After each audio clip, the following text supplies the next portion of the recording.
지난주 제가 드라마 얘기를 하나 했죠. 추앙이라고 하는 것, 사랑으론 부족해, 나를 추앙해요 라고 하는 말이 요즘 또 유행이기도 합니다.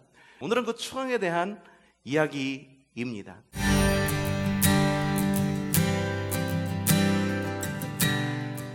이스라엘의 역사를 보면 이스라엘의 역사는 늘 하나님께서 인도해 주시는 그런 역사였으면 좋겠다라는 생각을 가지고 있지만, 왜? 하나님께서 택하신 민족이니까. 하나님께서 택하신 민족이니까 야, 모든 것이 주님의 뜻 안에서 평안한 그런 민족이었으면 좋겠다라는 생각을 가지고 있지만, 실제로 이스라엘의 역사를 들여보다 보면 그렇게 평안했던 적은 길지 않습니다. 통일왕국 시대라는 것이 있고 분열왕국 시대라는 것이 있어요. 통일왕국 시대는 사울에서부터 시작해가지고 솔로몬 시대까지, 이때가 통일왕국 시대입니다. 그리고 솔로몬 이후에 솔로몬의 아들인 르호보암부터는 분열왕국 시대입니다. 나라가 나뉩니다. 그래서 통일왕국 시대의 평안을 누리는 시대는 그렇게 길지 않고 오히려 분열이 되어서 서로 반목하고, 그리고 주님을 섬기느니 안 섬기느니 하는 시대가 훨씬 더 길었던 것이 이스라엘의 역사입니다. 1대 왕인 사울이 세워지고 다윗부터 솔로몬, 우리 이렇게 3대에 걸쳐서는 한 왕국을 이뤄서 이스라엘은 번영을 누립니다. 하지만 르호보암, 바로 솔로몬의 아들인 르호보암은 백성들의 소리에 귀를 기울이지 않던 왕이었었습니다. 이 여로보암이 와가지고 아유, 좀 노역을 좀 줄여주세요. 당신의 아버지였던 솔로몬이 너무 이렇게 일을 많이 벌였어요. 좀 줄여주시기를 바랍니다 라고 얘기를 했는데, 그 이야기를 듣지 않고 자기 친구들의 이야기를 듣습니다. 가까운 친구들의 이야기. 아유, 이거 배가 불러서 그러는 거야. 그러니까는 더 노역을 좀 더 힘들고 무겁게 좀. 르호보암이 이 이야기를 듣고 정말 그렇게 합니다. 그러자 여로보암이 반기를 듭니다. 그래서 유다와 베냐민 지파를 남겨두고 나머지 10개 지파를 데리고 이스라엘의 북쪽으로 넘어가서 나라를 세우게 되는데, 그것이 바로 북이스라엘입니다. 북이스라엘, 좀 더 잘해보겠다라고 해서 분열되어서 나간 나라입니다. 그러면 정말 잘해보아야 되는데, 안타깝게도 북이스라엘에는 19명의 왕들이 있었지만 그 누구도 하나님의 마음에 드는 왕이 아무도 없었다라고 하는 것이 그들의 역사였었습니다. 하나님은 그래서 북이스라엘과 남유다를 심판하시기로 작정을 하십니다. 첫 번째, 이스라엘을 심판하시는데 남유다가 아닌 북이스라엘을 먼저 심판하시기로 작정을 하시고, 그 당시에 북쪽에서 크게 세력을 확장하고 있었던 아수르를 들어서 북이스라엘을 치게 하십니다. 북이스라엘은 초위상에 걸렸습니다. 정치, 군사적 방법을 총동원하려고 노력을 하는 거죠. 남유다는 별 다를 것이 없었어요. 북이스라엘이 막 어려움을 당하는 일을 보니까, 야, 우리도 조금 있으면은 이러한 어려움을 당했구나 라고 하는 위기감을 느끼고, 그들이 떠나온 이집트 땅과 함께 동맹을 맺어서 아수르를 견제하기를 원합니다. 근데 막을 수 있었을까요? 막을 수 없었어요. 그러다 보니까 북이스라엘에는 아주 급진적인 샬롬, 극단적인 샬롬으로 자기 위로를 하는 사람들이 막 늘어났어.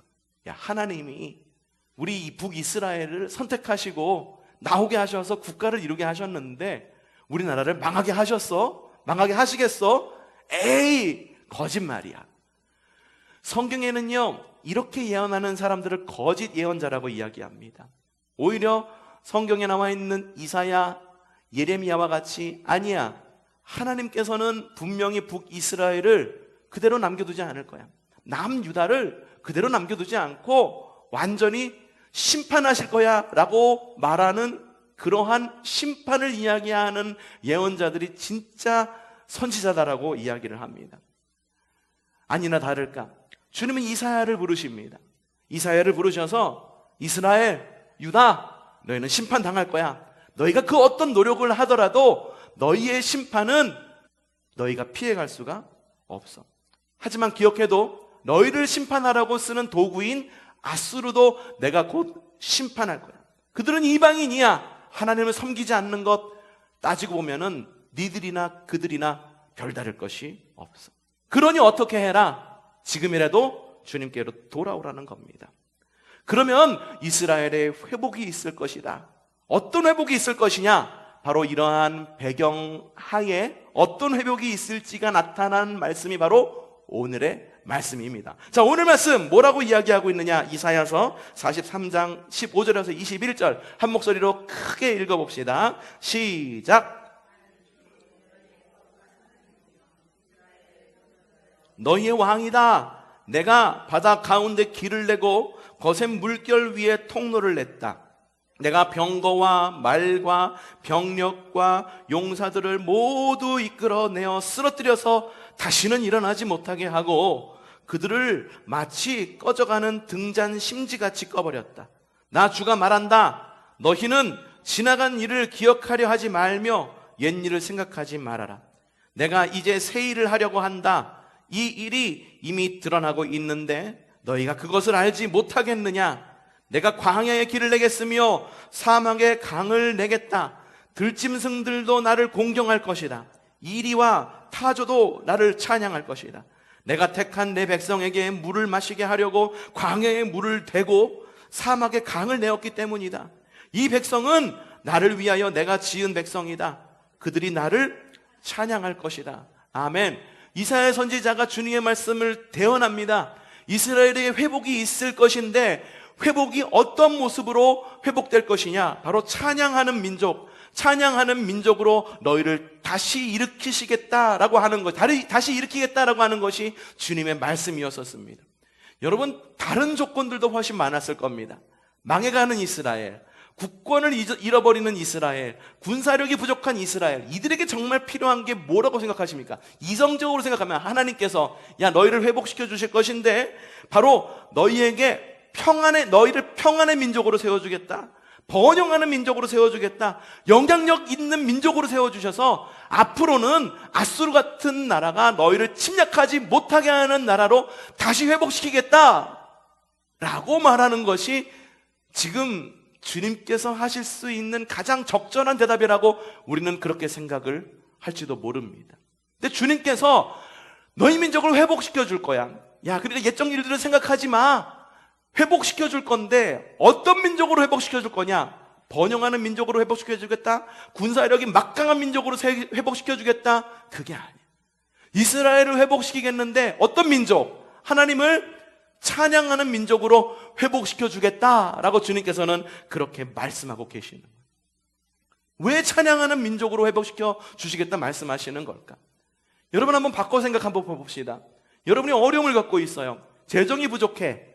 관계가 어려워. 환경이 어려워. 여러 어려운 상황들이 있어가지고선 이게 좀 타파되었으면 좋겠어. 해결되었으면 좋겠어. 근데 주님께서 어느 날 나와서 말씀하시는 거야. 하나님, 나 돈이 없어요. 돈 좀 주세요. 라고 기도하는데 여러분이 우리가 기도하는 제목의 응답은 뭐예요? 기도의 응답은 뭐예요? 내가 재정이 부족해요. 재정 주세요 했을 때 이 기도의 응답이 뭐예요? 재정이 나에게 채워지는 거잖아요. 관계가 어려워요. 관계를 회복시켜 주세요 할 때 응답이 뭐예요? 관계를 회복시켜 주는 것, 그것이 우리가 기도의 응답이라고 보잖아요. 근데 어느 날 하나님께서 우리가 그렇게 기도하는데 말씀하시는 거야. 너 옛적 일들 기억하지 마. 내가 과거에 광야에서 너희에게 물을 먹여줬던 거 기억나니? 광야에 길을 냈던 거 기억하니? 그래, 나는 너희의 하나님이야. 왕이야. 이제 너를 찬송하는 그리스도인으로, 찬송하는 암흑의 장로로, 암흑의 권사로, 암흑의로 너를 회복시켜 줄 거야 라고 말하면 여러분 어떻게 반응하시겠습니까? 근데 오늘 막 주님께서 그렇게 말씀하셨다라고 하는 거예요. 이스라엘의 상황이 그렇지 않은데 하나님께서 이스라엘을 찬양하는 민족으로 회복시켜 주겠다라고 말씀하시는 거예요. 왜 이렇게 말씀하셨을까? 왜냐? 회복이라고 하는 것이 뭔지를 우리는 생각해 봐야 됩니다. 회복이 뭡니까?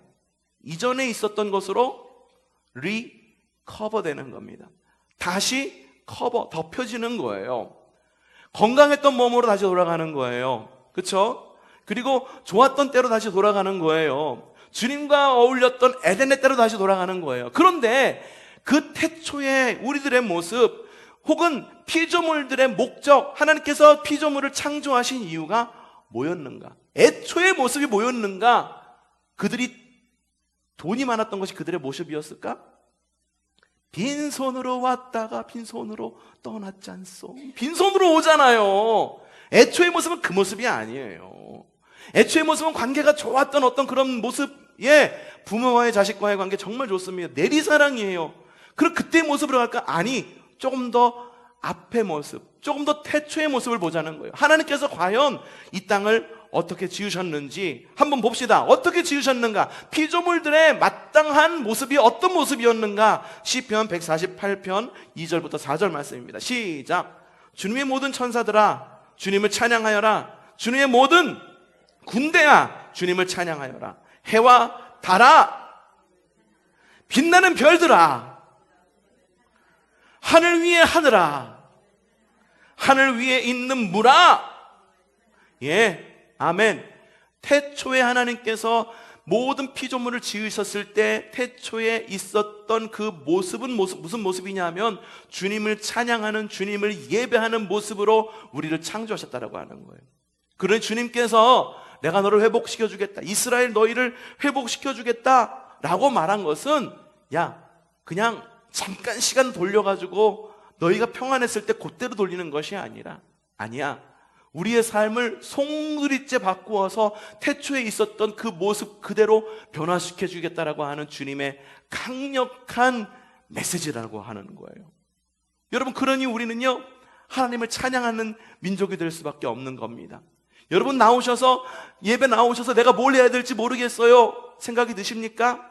하나님을 열심히 찬양하십시오. 하나님을 열심히 경배하십시오. 하나님을 열심히 예배하십시오. 그것이 바로 우리가 마땅히 해야 할 태초의 우리의 모습이다라고 하는 겁니다. 그러면 우리는 무엇을 찬양해야 될까? 우리는 다양한 것을 찬양을 합니다. 많은 부분에서 사랑을 찬양합니다. 돈을 찬양하기도 합니다. 명예, 미모, 혹은 어떤 사람은 분노를 찬양하기도 합니다. 자녀를 찬양합니다. 학식을 찬양합니다. 환경을 찬양하기도 합니다. 근데 주님께서 원하시는 찬양이 있다라고 하는 거예요. 주님께서는 과연 우리에게 무엇을 찬양하라고 하는가? 자, 이사야서 42장 21절 오늘만 읽은 말씀 다시 한번 읽어보죠. 시작. 나를 위하라고 지은 백성이다. 그들이 누구를 찬양하라? 누구를? 나가 누구예요? 나? 아니, 하나님을 찬양하라고 이야기하는 거예요. 많은 사람들이 정말 많은 것을 찬양을 합니다. 사랑을 찬양해요. 지금은 뭘 찬양합니까? 기호 몇 번 아무개 지금 열심히 찬양하고 있어요. 이게 찬양인 거예요. 가가지고선 열심히 손 흔들고 막 피켓 흔들면서 후보들 지금 열심히 홍보하죠. 왜 그렇게 하는 걸까? 여러분, 그게 찬양의 모습이에요. 찬양의 모습이에요. 지금 보니까 많은 분들이 지금 자리가 많이 듬성듬성 비어 있어요. 왜 안 나왔을까 생각을 해보니까는 아마 요때를 좀 맞이해가지고 좀 알바를 가신 게 아닐까, 혹은 선거운동하러 가신 게 아닐까라는 생각이 들기도 합니다. 여러분, 주일에 여러분 마땅히 우리가 찬양하고 예배해야 될 분들은요 기호 1번, 기호 2번, 기호 3번 찬양할 게 아니라 누구를 찬양해야 됩니까? 주님을 찬양하는 것이 옳습니다. 주님을 찬양하는 것이 옳아요. 누가 그거 나가서 일 안 하면은 그거 하루에 몇만 원, 교회 오면 그거 짚어줘요? 감히 비교할 게 됩니까? 감히 일당 몇만 원 하고 주님을 예배하는 것하고 그게 비교가 됩니까?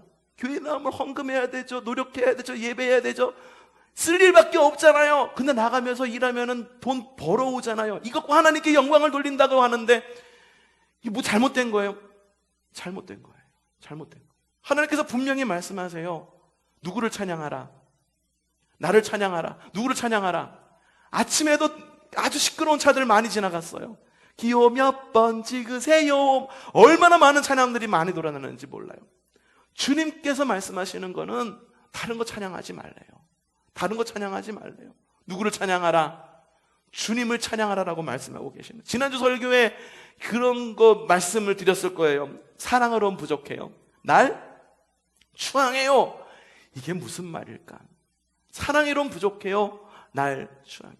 많은 사랑들이 있어요. 그런 똑같은 사랑들하고 똑같이 하나님을 사랑하는 모습으로 똑같이 그렇게 사랑하겠느냐는 거예요. 아니요. 그 이상의 것이 필요하다라고 하는 거예요. 다른 사람들이 다 사랑하는 그 같은 사랑으로는 부족해. 날 추앙해요. 이 추앙한다라는 말이 곧 뭐냐면 예배한다라는 말이에요. 바로 찬양한다라는 말입니다. 여러분, 우리의 찬송의 대상은, 찬양의 대상은 매우 명확합니다. 누구를 찬양합니까? 주님을 찬양하는 거예요.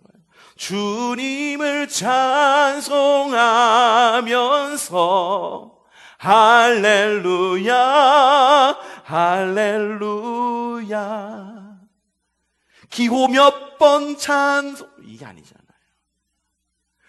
명예를, 이게 아니잖아요. 재정을, 이게 아니잖아요. 뭡니까? 주님을 찬송하면서 할렐루야 할렐루야.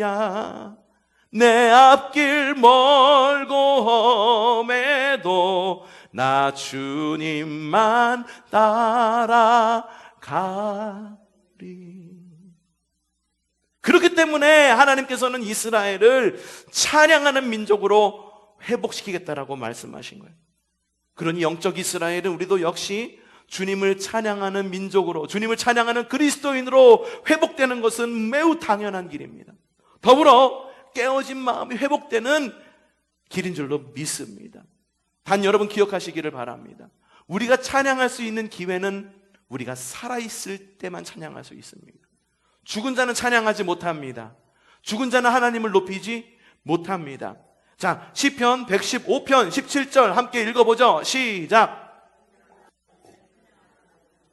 죽음의 세계로 내려간 사람은 어느 누구도 주님을 찬양하지 못한다. 그러면서 시편 150편에는 뭐라고 이야기하고 있느냐 읽어봅시다. 호흡이 있는 자마다 여호와를 찬양할지어다. 할렐루야. 아멘. 여러분, 죽은 피조물은 하나님을 찬양하지 못합니다. 육신이 살아있는 자, 영이 살아있는 자, 마음이 살아있는 자가 주님을 찬양하는 것입니다. 찬양은요, 살아있는 자의 특권입니다. 그러니 여러분, 살아있는 자의 특권을 누리는 여러분들 되시기를 바랍니다. 살아있을 때 주님을 높여드리는 여러분들 되시기를 바랍니다. 목소리를 낼 수 있을 때 하나님을 찬양할 수 있는 여러분들 되시기를 바랍니다. 더불어 기도할 것이 있습니다. 더불어 기도할 것이 있습니다. 뭐냐면 여러분의 죽어가고 있는 몸과 마음과 영의 회복을 위해 하나님을 찬양하시기를 바랍니다. 찬송 속에는요, 찬양 속에는요 회복이 있습니다. 찬양 속에는 기도가 있습니다. 찬양 속에는 말씀이 있습니다. 우리가 찬양할 때 주님께서는 임재하십니다. 우리가 찬양할 때 주님께서는 임재하셔서 그래 네가 나를 찾았니? 라고 우리 가운데에 임재하시는 하나님이십니다. 그러니 여러분, 찬양을 놓치지 않는 여러분들 되시기를 바랍니다. 그러면 우리는 어떻게 찬양해야 될까? 성경 속에는요, 찬양이라고 하는 히브리어 파생된 단어까지 합치면 대략 50개 이상이 된다고 합니다. 그 대표적인 단어가 할랄이라고 하는 단어인데, 아까 전에도 좀 전에도 읽었죠. 시편 150편 6절 말씀 우리 다시 한번 읽어볼까요? 시작. 호흡이 있는 자마다 여호와를 찬양할지어다. 할렐루야, 할렐루, 할렐루. 예, 그것이 무엇이냐면은 야라고 하는 것이 하나님을 뜻합니다. 야훼, 하나님. 뭐 이런 것들 다 모두가 다 하나님을 뜻하는 그 단어, 야라고 하는 단어가 있어요. 할렐루라고 하는 것은 찬양하라는 거예요. 할렐루야라고 하는 것은 하나님을 찬양하라는 뜻인데, 이 히브리어로 이 할랄이라고 하는 단어에서 파생된 단어예요. 이 단어는 무슨 뜻을 갖고 있느냐? 칭찬하다, 자랑하다, 시끄러울 정도로 떠들다라고 하는 의미를 갖고 있습니다. 한문의 뜻도 같아요. 길일 찬, 날릴 양. 기려서 날리는 것, 그것이 바로 찬양입니다. 곧 할랄이라고 하는 단어는요, 찬양의 행동과 깊이 연관이 되어 있습니다. 여러분, 이렇게 전곡에 나가다 보면은 현수막이 좀 붙어 있는 걸 볼 수가 있는데, 뭘 붙어 있냐면은 지금 이렇게 선거 현수막 굉장히 많이 붙어 있죠. 이것도 좀 붙일 수 있을 만한 데다가 좀 붙이게 했으면 좋겠어. 그거는 좀 예외인 것 같아. 아무데나 막 붙이더라고. 그래서 좀 시야도 가리고 별로 안 좋은데, 어쨌든 현수막이 붙습니다. 지금 근데 선거 현수막이 아니라 가끔가다 전국에 나가면 이런 현수막이 붙어서요. 아무아무개 동네 김아무아무개 씨 서울대학교 공공과 합격. 아무아무개 씨 차남 아무아무개 사법고시 합격, 최종 합격 이런 거 붙어 있는 거 본 적이 있을 것입니다. 이거 왜 붙일까요? 왜 붙일까? 알리려고? 아니에요. 자랑하려고 붙이는 겁니다. 우리 아들이 이렇게 됐어. 우리 동네에 이런 사람이 나왔어. 자랑하려고 붙이는 겁니다. 칭찬하려고 붙이는 겁니다. 그래, 아무개야 잘했다, 수고했다. 그러니까 우리 동네에서 이렇게 해줘야지. 그래, 그게 옳은 거야 라고 해서 현수막을 붙이는 겁니다. 여러분, 찬양도 같은 것입니다. 찬양은요, 내가 믿는 하나님을, 누구를? 하나님을 어떻게 하는 것? 자랑하는 거예요. 미련하다 싶을 정도로 자랑하는 거예요. 미련하다 싶을 정도로 칭찬하는 것, 시끄럽게 떠드는 것, 그것이 바로 찬양입니다. 그렇기 때문에 찬양할 때 찬양에 대한 성경 구절 가운데에 이런 성경 구절이 있는 거예요. 150편 5절 말씀 읽어보죠. 시작. 큰 소리 나는 재금으로 찬양하며 높은 소리 나는 재금으로 찬양할지어다. 그것 이외에도 속으로 찬양하라, 큰 목소리로 찬양하라. 하나님께 찬양하는 방법이 얼마나 많이 나와 있는지 모릅니다. 곧 할랄이라고 하는 단어는 찬양의 행동과 관련되어 있는 거예요. 여러분, 하나님을 평소에 찬양하십니까? 어떻게 찬양하십니까? 묵상하는 음악 들으면서 이렇게 산은 산이요 물은 물이다, 그렇게 그냥 묵상만 하십니까? 여러분, 찬양이 여러분들 입술 가운데 있기를 바랍니다. 있는데 흥얼흥얼 연불내듯이 그렇게 하지 말고 여러분, 큰 소리로 부르십시오. 예수님 찬양, 예수님 찬양, 예수님 찬양합시다. 만세 반석, 예수네 반석. 큰 소리로 찬양하시기를 바랍니다. 그리고 또한 찬양이라고 하는 것은 노래만을 뜻하는 게 아니에요. 찬양합시다 하면 뭐 준비합니까? 노래할 준비합니다. 근데 찬양이라고 하는 것은요, 노래만을 의미하지 않습니다. 주님을 자랑하는 모든 행위가 곧 찬양입니다. 여러분, 우리가 찬양할 때 막 하나님께 찬양을 하다가 여러분 박수로 하나님께 영광을 돌립시다 하고 박수 치는 적 있죠? 왜 박수를 왜 칠까요? 왜 칠까요? 왜 칠까? 이것하고 같은 거예요. 여러분, 콘서트 가보신 적 있을 거예요. 아니면 어디 공연을 가보신 적 있을 거예요. 오케스트라가 열심히 연주를 합니다. 막 연주를 해요. 다 끝났어. 그리고 마에스트로가 나와가지고선 뒤를 돌아서 딱 인사를 합니다. 그럼 사람들 어떻게 합니까? 박수로 잘했다라고 칭찬을 합니다. 이게 찬양인 거예요. 박수로 그 사람을 예배하는 거예요. 박수로 연주 잘했다라고 칭찬을 하는 거예요. 그러면 어떤 사람들이 가가지고선 이번엔 축구 경기에 간 거예요. 축구 경기에 갔어. 축구 경기에 갔는데 사람들이 막 박수 치면서 아무개 뛰어라! 야, 너 그렇게 하면 안 돼! 그러면서 쿵쿵쿵쿵쿵 대한민국! 사람들이 막 소리를 함성으로서 외치는 거예요. 이게 뭐 하는 걸까? 이게 찬양하는 거예요. 이게 찬양하는 거예요. 우리나라 잘한다. 우리 편 잘한다. 열심히 해라. 찬양이라는 거는 노래만을 말하는 것이 않습니다. 아닙니다. 박수를 하는 것도 하나님께 찬양하는 겁니다. 선포할 수도 있어요. 막 찬양하고 기도하다가 막 선포합니다. 주님은 우리의 왕이 되십니다. 주님은 나의 모든 회복자가 되십니다. 주님만이 나의 능력이십니다. 주님만이 우리의 가정의 왕이십니다 라고 외치는 것도 하나님을 찬양하는 겁니다.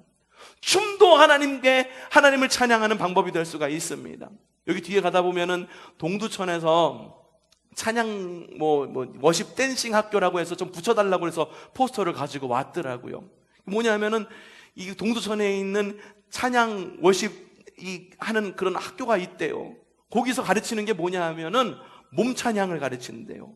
몸 찬양으로 하나님께 영광을 돌리는 그런 것들. 그것도 역시 하나님을 찬양하는 방법입니다. 또 우리의 삶에서 하나님께 영광을 돌리고 하나님을 찬양할 수 있습니다. 우리의 언어로 하나님께 영광을 돌릴 수 있어요. 우리의 행실로 하나님께 영광을 돌릴 수 있습니다. 우리의 행실과 언어로 하나님을 찬양할 수 있습니다. 여러분, 우리의 삶에 주님을 향한 큰 소리의 자랑이 있기를 바랍니다. 우리의 삶에 하나님을 자랑하고 찬양하는 큰 떠들미 있는 우리의 삶이 되기를 바랍니다. 여러분의 가정에 찬송이 끊이지 않기를 바랍니다. 한날의 찬양이 끊이지 않기를 바라고 한날의 찬양이 회복되는 여러분의 자녀가, 여러분의 가정이 되기를 주님의 이름으로 축복합니다. 또한 우리가 회복할 찬양이 있습니다. 야다의 찬양입니다. 야다라는 말 들으니까는 성경에 비슷한 이름을 가지고 있는 이름이 있습니다. 창세기 49장 8절 말씀 시작. 유다야, 너의 형제들이 너를 찬양할 것이다. 너는 원수의 멱살을 잡을 것이다. 예, 야다의 찬양이라고 말했는데 성경 안에 12지파 가운데에 유다지파라는 지파가 있습니다. 이 유다지파의 이 유다라고 하는 말이 주님을 찬양한다라는 말을 가지고 있어요. 그래서 서울의 강남에 가면은 그 광림교회가, 강남의 압구정에 광림교회가 있는데 이 광림교회의 찬양팀 이름이 유다지파입니다. 우리 찬양팀도 좀 이름이 정해졌으면 좋겠어요. 이름이 정해져서 좀 우리의 좀 정체성을 좀 확고히 했으면 좋겠다는 생각을 가지고 있는데요. 이 유다와 같은 히브리어가 바로 야다라고 하는 거예요. 야다의 뜻은 뭐냐면 찬송하다. 기본적으로 찬송하다라는 뜻은 이미 가지고 있죠. 또 하나는 감사하다라는 뜻이 들려 있습니다. 또 하나는 손을 들다라고 하는 의미를 담고 있습니다. 곧 이 야다라고 하는 단어를 제가 한번 묵상했을 때 야다라고 하는 단어는 찬양의 대상과 목적과 깊이 연관되어 있음을 볼 수가 있었어요. 여러분, 하나님을 찬송한다라고 하는 것은요, 하나님께 감사한다라는 겁니다. 감사라는데 누구에게 감사한다? 하나님께 감사한다라고 하는 겁니다. 하나님께 손을 든다라고 하는 겁니다. 누구에게 손을 든다? 하나님께 손을 든다라고 하는 의미를 갖고 있어요. 성경은 분명 찬양하라라고 말씀하고 있습니다. 하지만 음악을 들려주지는 않아요. 여러분, 성경 읽어보면은 성경에 오선지가 그려져 있나요? 오선지 그려져 있나요? 그래서 여호와는 나의 목자시니 내게 부족함이 없으리로다. 오선지가 그려져 있지 않습니다. 우리에게 전해지고 있는 것은 오선지인 악보가 아니에요. 오선 악보가 그려져 있는 것이 아니에요. 오히려 성경이 기록될 당시에 찬양이라고 하는 그 야다라고 하는 이 단어에 가지고 있는 중요하게 여기는 부분은 뭐냐 하면 사람의 자세가 얼마나 중요한지를 말하고 있는 거예요. 대상과 목적이 얼마나 중요하고 있는지를 말하고 있는 거예요. 중요한 거는 하나님을 향한 자세가 중요하다라고 하는 것을 이야기를 하고 있는 거예요. 찬양의 방법은 변할 수도 있습니다. 찬양을 못하는 경우도 있을지도 몰라요. 목소리가 나오지 않아서 찬양을 못하는 경우도 있습니다. 환경이 되지 않아서 찬양을 못하는 경우도 있어요. 노래를 몰라서 찬양을 못하는 경우도 있습니다. 왜냐? 찬양은 곧 노래라고 하는 형식으로 표현이 되고 있기 때문입니다. 하지만 성경이 말하는 것은 노래만을 말한다는 것이 아니에요. 찬양의 방법은 변할 수 있어요. 특별히 변할 수 있는 많은 방법 가운데 모양은 변할 수 있지만 변치 말아야 될 것이 있다라고 이야기를 하는데, 변치 말아야 될 것, 그게 뭐냐 하면은 찬양의 대상이 누구인지를 분명히 기억할 수 있어야 된다라고 하는 거예요. 또한 우리가 찬양할 때 우리의 자세는 감사여야 한다라고 하는 거예요. 왜 찬양의 대상을 잊지 말아야 되는가? 오늘 말씀 한번 읽어봅시다. 43장 15절 시작.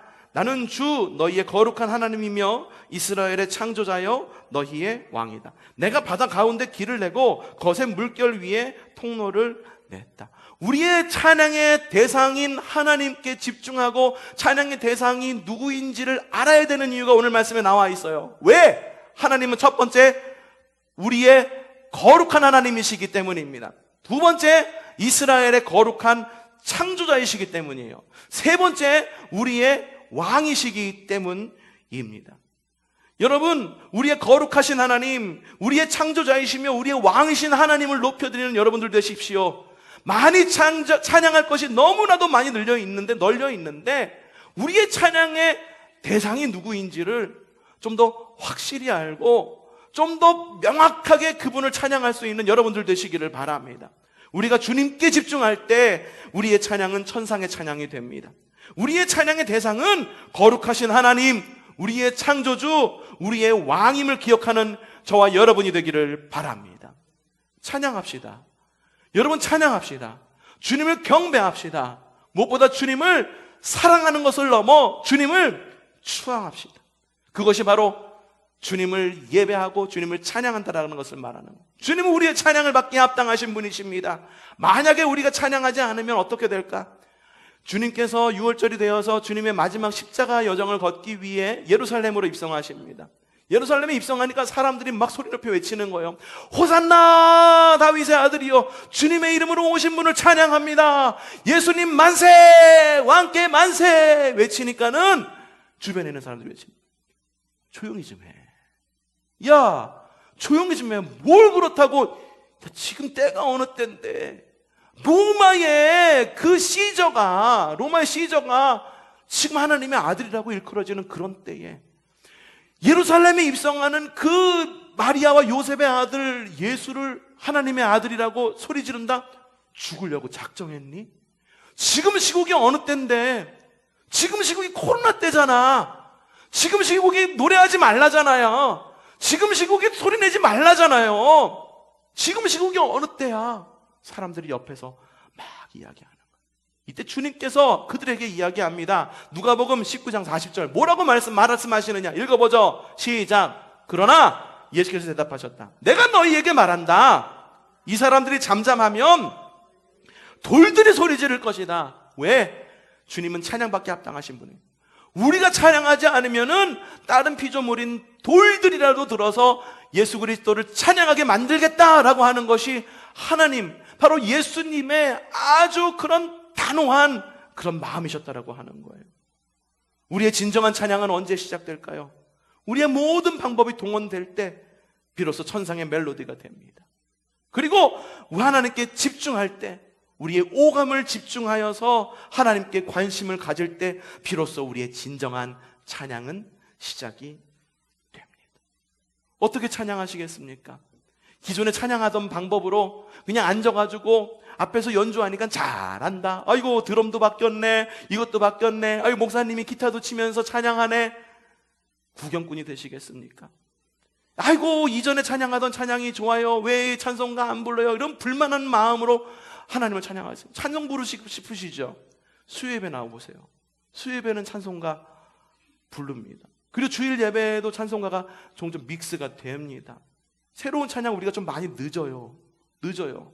과거에만 묶여있지 말라. 과거에 묶여있지 말라는 거는 옛날 찬양 부르지 말라는 이야기가 아니에요. 뭐냐면 과거에 있었던 방법으로 똑같이 하나님을 찬양하지 말라는 거예요. 주님을 찬송 할렐루야 이렇게 찬양하지 말라는 거예요. 주님을 찬송하기 사복의 날, 가족 사진의 날, 잘하고 있군 이렇게 찬송하지 말라는 거예요. 우리가 찬송할 때 하나님께 집중하자라고 하는 거예요. 이전에 찬송이라고 하는 것이 내 마음을 기쁘게 해. 찬양이 뭐 신나야 예배할 맛이 나지, 그게 아니라고 하는 거예요. 여러분의 마음을 만족시키기 위해 찬양하는 것이 아닙니다. 우리의 마음을 만족시키기 위해 찬양하는 것이 아니에요. 오히려 하나님은 우리를 하나님을 창조하시기 위해, 하나님을 찬양하기 위해 우리를 창조했다라고 이야기합니다. 곧 우리의 찬양의 목적은 뭐냐면 주님을 높여드리는 거예요. 주님을 예배하는 거예요. 모든 방법을 동원할 수 있어요. 박수로 하나님께 영광을 돌릴 수도 있습니다. 찬양을 하다가 선포할 수도 있어요. 내 주님은 우리의 왕이시고 우리의 모든 것입니다. 기도하다 찬양할 수도 있고 찬양하다가 기도할 수도 있습니다. 생각나는 말씀을 선포할 수도 있습니다. 여러 상황들 때문에 찬양하기 어렵습니까? 말 그대로 창피해서 찬양하기 어렵습니까? 우리의 창조자이신 주님을 찬양하는데 창피하다고 한다면 그것만큼 우리의 생각과 우리의 태도가 잘못되어 있는 것이 어디가 있겠습니까? 창피하지 마십시오. 여러분들 찬양할 때 온 마음과 온 전심을 다해 찬양하십시오. 손 들고 찬양하는 거 힘드십니까? 예, 힘드실 수도 있어요. 근데 우리가 손을 든다라고 하는 의미는 무슨 의미인지 아세요? 하나님의 은혜를 강을망합니다라고 하는 거예요. 하나님, 내가 더 이상 예배에 이런 어떤 그런 구경꾼이 되지 않겠습니다. 주님 앞으로 전심으로 나아갑니다. 또한 손을 든다라고 하는 의미는 어떤 의미를 갖고 있냐 하면은요, 하나님, 내가 주님께 항복합니다라고 하는 의미를 갖고 있어요. 내가 손에 든 것 아무것도 없습니다. 주님께 나아갑니다. 주님을 높여드립니다라고 하는 모습이 손을 들고 찬양하는 거예요. 창피해서 못 드세요? 창피해서 찬양 못 하세요? 오늘 말씀에서 뭐라고 말씀하고 있는지 다시 한번 읽어보도록 합시다. 처음부터 읽어보겠습니다. 이사야서 43장 15절부터 21절 말씀입니다. 시작! 나는 주 너희의 거룩한 하나님이며 이스라엘의 창조자요 너희의 왕이다. 내가 바다 가운데 길을 내고 거센 물결 위에 통로를 냈다. 내가 병거와 말과 병력과 용사들을 모두 이끌어내어 쓰러뜨려서 다시는 일어나지 못하게 하고 그들이 마치 꺼져가는 등잔 심지같이 꺼버렸다. 나주가 말한다. 너희는 하지 말며 옛일을 생각하지 말라. 내가 이제 새 일을 행하려고 한다. 이 일이 이미 드러나고 있다. 내가 광야에 길을 내겠으며 사막에 강을 내겠다. 들짐승들도 나를 공경할 것이다. 이리와 타조도 나를 찬양할 것이다. 내가 택한 내 백성에게 물을 마시게 하려고 광야에 물을 대고 사막에 강을 내었기 때문이다. 이 백성은 위하여 내가 지은 백성이다. 그들이 나를 찬양할 것이다. 여러분, 옛적 일들을 생각하지 마십시오. 과거에 내가 어떻게 찬양했는지, 과거에 나의 주님과 어떤 관계에 있었는지, 과거에 내가 주님께 어떻게 찬양을 드렸는지 여러분들 과거에 묶여있지 마십시오. 새 마음과 새 찬양과 새 포도주와 새 기름으로 하나님께 영광을 돌리는 여러분들 되시기를 바랍니다. 주님은 우리가 주님을 찬송하기를, 찬양하기를 원하십니다. 우리의 삶에 한날의 찬양이 회복되기를 바랍니다. 주님이 너무 좋아서 시끄럽게 떠들 수밖에 없는, 시끄럽게 떠드는데 내 자랑, 불평, 불만, 아이고 오늘은 또 왜 이래 라고 말하면서 그런 불평, 불만을 넘어드는 목소리 큰 그런 떠들미 아니라 오늘 주님께서 우리와 함께 하여 주셨어. 나에게 그 은혜가 어찌나 큰지 몰라 라고 하는 그런 시끄러운 떠들m, 곧 한날의 찬양이 회복되기를 바랍니다. 두 번째, 야다의 찬양이 회복되기를 바랍니다. 우리의 찬양 대상이 과연 누구인지를 확실하게 알기를 바랍니다. 돈을 찬양하지 마십시오. 권력을 찬양하지 마십시오. 환경을 찬양하지 마십시오. 사랑을 찬양하지 마십시오. 특정 정치 후보를 특별히 찬양하지 마십시오. 지금 이 시대에 왜 이렇게 우상이 많은지를 모르겠어요. 그 우상이라고 한다면 그냥 자기의 모든 것을 다 빼어버려가지고선 모든 것을 내어줄 정도로 우상의 마음이 빼앗기고 시간이 빼앗기고 장소를 빼앗기고 주님께 온전히 드려야 할 시간도 못 드리는 그런 우리가 얼마나 많은지 모릅니다. 우리의 찬양의 대상이 누구인지 여러분들 확실하게 기억하는 여러분들 되시기를 바랍니다. 어떤 상황 속에서도 여러분 찬송의 끈을, 찬양의 끈을 놓치지 않는 여러분들 되시기를 바랍니다. 진정으로 여러분 주님을 추앙하십시오. 사랑으로는 부족합니다. 하나님을 기쁘시게 사람을 복되게 하니까는 그래 하나님을 기쁘시게 하면 되지 어떻게 기뻐하게 하겠습니까? 전능하신 하나님을 내가 어떤 노력으로 만족을 시킬 수가 있겠어요? 하나님이 안 가지고 계신 것이 뭐가 있겠습니까? 이 땅을 창조하신 창조주이신데 그럼 어떻게 하나님을 기쁘시게 해드릴 수 있을까? 우리의 창조된 피조물의 창조된 목적을 따라서 하나님을 찬양할 때, 경배할 때 주님은 기뻐하십니다. 그러니 주님을 진정으로 추앙하여서 진정한 부흥이 우리들 가운데 일어나기를 바라고, 주님을 진정으로 추앙하여서 찬양하여서 진정한 회복이 저와 여러분 가운데 있기를 주님의 이름으로 축복합니다.